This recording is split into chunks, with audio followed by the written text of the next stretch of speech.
Pak Jokowi punya catatan-catatan yang mengecewakan. Pak Jokowi juga punya masa lalu. Saya sungguh-sungguh ingin mengganggu, bukan sekedar untuk mengganggu. Boleh siapapun menjadi apapun. Dulu kita selalu berpikir bahwa untuk menjadi presiden itu harus darah biru, keturunan ini, ningrat, apa. Nah Jokowi menjawab itu. Jadi bayangin waktu kecil saya dulu hidup di bantaran sungai, di pinggir sungai, dalam sebuah kehidupan yang sangat sulit. Ya, dan sekarang ini saya sangat bersyukur sekali. Dalam ini Presiden Jokowi seperti bunga mawar, indah kalau kita berfoto, tetapi juga harus hati-hati karena durinya bisa membuat tangan Anda terluka. menurut saya siapapun bisa menjadi apapun di Indonesia ini selama itu baik buat bersama. Tuhan memberikan sebuah jabatan yang saya bisa berbuat sesuatu, dan ya saya ingin melakukan sesuatu itu. Wah, kalau ngomongin prestasi Jokowi selama 7 tahun ini, kita harus jujur. Bahkan jadi tangan kita nggak cukup untuk menghitung. Politisi Partai Demokrat Rahlan Nasidik banjir kritik dan sindiran setelah menyinggung soal tukang mebel bisa jadi presiden di Indonesia. Dalam cuitannya, Rahlan mengatakan bahwa masyarakat tidak perlu heran jika penjual jam imitasi bisa jadi komisaris BUMN, sebab tukang mebel bisa jadi presiden. Demi Allah, saya bersumpah akan memenuhi kewajiban Presiden Republik Indonesia dengan sebaik-baiknya dan seadil-adilnya. Begitu banyak hal yang dilakukan Jokowi sejak dia menjabat. Dia tipe pekerja, bukan peserta lomba. Hasilnya bisa dirasakan, bukan cuma di angan-angan. Yang darahnya paling merah Jokowi. Maka peluang untuk mengadakan transformasi, perombakan budaya feodal sekarang ini. Anggota Parlemen Malaysia Lim Kok Siang mempertanyakan penanganan COVID-19 di negaranya kepada Menteri Kesehatan Malaysia, Khairy Jamaluddin, dengan membandingkan kondisi pandemi di Indonesia. Menurutnya, kasus COVID-19 di Indonesia lebih cepat turun dibanding dengan Malaysia. Padahal, jumlah populasi di Indonesia lebih besar dari Malaysia.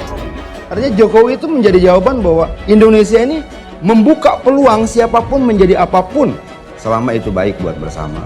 Sederhana, jujur, dan bagus dengan orang-orang. Pilkada pertama itu saya pasti nangis, pasti tidak mengira kalau akhirnya beliau menjadi RI 1. Indonesia, kenapa heran sales jam imitasi bisa jadi komisaris BUMN? Kalau tukang mebel bisa dipilih jadi presiden, katanya melalui akun Twitter Rahlan Nasidik pada Kamis 1 Juli 2021. Konteks Pak Jokowi, saya kira ini yang terjadi. Namun demi kejujuran menurut saya harus diberikan beberapa catatan. Sekarang, pembangunan infrastruktur masif di Papua. Dari ribuan kilometer jalan yang dibangun, tinggal belasan kilometer lagi, maka seluruh Papua akan terhubung. Ekonomi di sana akan bangkit, biaya hidup juga akan lebih murah, dan pendidikan juga kesehatan akan lebih merata. Siapapun boleh menjadi apapun, boleh bermimpi tentang apapun selama memang koridornya sederhana. Dia baik untuk kemanusiaan, dia baik untuk peradaban. Seorang profesor dari Singapura bernama Kishore Mahbubani memaparkan tulisan berupa pujian untuk Presiden Joko Widodo. Mahbubani menulis artikel berjudul The Genius of Jokowi dan menceritakan capaian Jokowi selama menjadi Presiden Indonesia. Tidak ada lagi kerja di zona yang nyaman. Kalau ada lembaga-lembaga yang tidak bermanfaat dan bermasalah, saya pastikan saya bubarkan. Tidak ada lagi kerja-kerja yang hanya rutinitas. Tidak ada lagi kerja-kerja yang monoton, yang begitu-begitu saja. Kita harus membangun nilai-nilai baru dalam bekerja yang menuntut kita harus cepat beradaptasi dengan perkembangan zaman. Kalau kita baca, Mahbubani memuji habis Jokowi, terutama dari sisi developmentalism. Nah, ini yang kira-kira menjelaskan mengapa Mahbubani menyebut Jokowi sebagai sosok yang jenius. Pernyataan Rahlan itu lantas dianggap sebagai suatu hal yang tidak pantas oleh banyak netizen. Beberapa menilai bahwa Rahlan telah menghina profesi dan juga menyiratkan bahwa orang kecil tidak boleh bercita-cita tinggi. Sebetulnya kalau Pak Jokowi lebih rileks menghadapi soal ini, menurut saya nggak akan jadi terlalu serius sebetulnya. Tidak boleh ada seorang pun yang kemudian melarang orang untuk alasan apapun, atas nama apapun, untuk melarang mereka bermimpi. Dan negara harus membuka peluang itu. Koridornya ada. Dia baik untuk kemanusiaan, dia baik untuk peradaban. Saudara, Indonesia akan jadi tuan rumah sekaligus presidensi konferensi tingkat tinggi KTT G20 tahun 2022. G20 tahun depan akan mengangkat tema Recover Together, Recover Stronger. Kenapa jatuhnya menghina profesi? Wah, bahaya. Anda ini berpikirnya. Anda lupa dari mana bangunan tempat bernaung dari panas hujan buat keluarga Anda, kalau tidak dari tukang kayu atau mebel. Kebangetan hina profesi, kata RPA Score. Nah, kalau Pak Jokowi nggak rileks, di mana ada di dunia ini menempuh jalan demokratik. Pendukung di bawah juga mengartikan juga dengan tidak rileks soal seperti ini. Kita lihat Indonesia, malu kita sekarang. Kenapa Indonesia boleh jadi begitu? Karena sifat rakyatnya sudah menjadi watchdog, melihat dan kalau tak betul mereka membuat pembetulan. Jadi semua itu punya darah biru semua. Yang darahnya paling merah Jokowi. Maka peluang untuk mengadakan transformasi perombakan budaya feodal sekarang ini. Wah, pendapat ini diskriminasi terhadap orang miskin. Anaknya orang miskin tidak boleh bercita-cita menjadi presiden. Pendapat ini disampaikan oleh tokoh Partai Demokrat, Rahlan Nasidik. Beliau lupa bahwa SBY hanya seorang anak kapten, itu pun orang tuanya tercerai-berai. Kata Kodam _007. Kemudian ganti lagi, ada yang bilang saya ini otoriter. Kemudian ada juga yang ngomong saya ini bebek lumpuh. Baru-baru ini ada yang ngomong saya ini bapak Bipang. Dan terakhir ada yang menyampaikan mengenai the king of lip service. Kalau ngomongin prestasi Jokowi selama 7 tahun ini, kita harus jujur. Bahkan jari tangan kita nggak cukup untuk menghitung. Mau mulai dari mana? Bubarkan Petral, itu baru Petral. Ada lagi Freeport. Baru di zaman Jokowi lah Freeport bisa kembali dan Indonesia punya saham mayoritas di sini. Jokowi itu presiden terbaik yang kita miliki saat ini. Ini fakta. Selain itu, ada pula yang balik menyindir soal Ketua Umum Partai Demokrat, Agus Harimurti Yudhoyono atau AHY. Yang pensiun mayor namun ingin menjadi presiden, Pak Prabowo Gerindra, yang jelas-jelas Letnan Jenderal aja 2 kali gagal mentas di Pilpres dan sekali di level konvensi.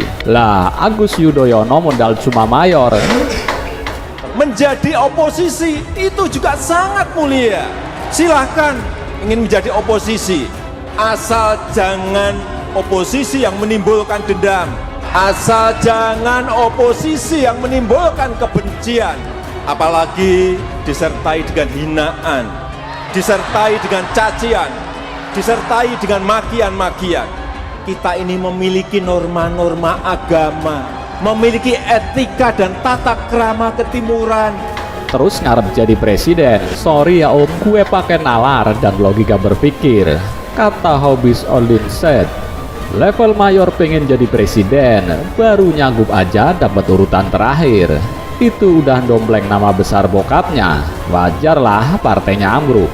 Kualitas anggotanya kayak gini, kata AA Hermawan 16. Lamun siro sakti, ojo mateni. Meskipun kamu sakti, meskipun kamu kuat, jangan suka menjatuhkan. Lamun siro banter, ojo disiki. Meskipun kamu cepat, jangan suka mendahului. Yang ketiga tadi, lamun siro pinter, ojo minteri. Meskipun kamu pandai, jangan sok pintar. Bukan hanya netizen, Hasanah Gus Nadir Shah Hussein, GNH, juga turut mengkritik pernyataan Rahlan. Hasanah GNH menyindir bahwa salah satu penyebab demokrasi Indonesia seperti ini, yaitu oposisi yang kurang cerdas. Salah satu penyebab demokrasi kita kualitasnya kayak gini, ya karena oposisinya kurang cerdas, katanya. Gak usah persoalan profesi sebelumnya, selama halal dan legal, nanti ada yang respon, level mayor kok mau jadi capres. Anda dan kawan-kawan marah-marah, sambungnya. Yang jelas kalau di sini memakai batu bara udah nggak bener. Harusnya pakai geothermal karena potensi di sini ada. Jadi memang saya tahu saya akan banyak komentar dulu, tetapi inilah kondisinya. 2 tahun memimpin ibu kota, Jokowi kembali dicalonkan PDIP maju di pemilihan presiden. Di pemilihan presiden, Jokowi bersanding dengan Yusuf Kala bersaing dengan pasangan Prabowo Hatta Rajasa. Pada Pilpres 2014, Jokowi JK unggul dengan perolehan suara 53,15%, sementara Prabowo Hatta hanya meraup 46,85%. Jokowi JK dilantik pada 20 Oktober 2014. Pada Pilpres 2019 sebagai petahana, Jokowi kembali maju untuk periode kedua. Kali ini, Jokowi berpasangan dengan Rais Am Nahdlatul Ulama Ma'ruf Amin.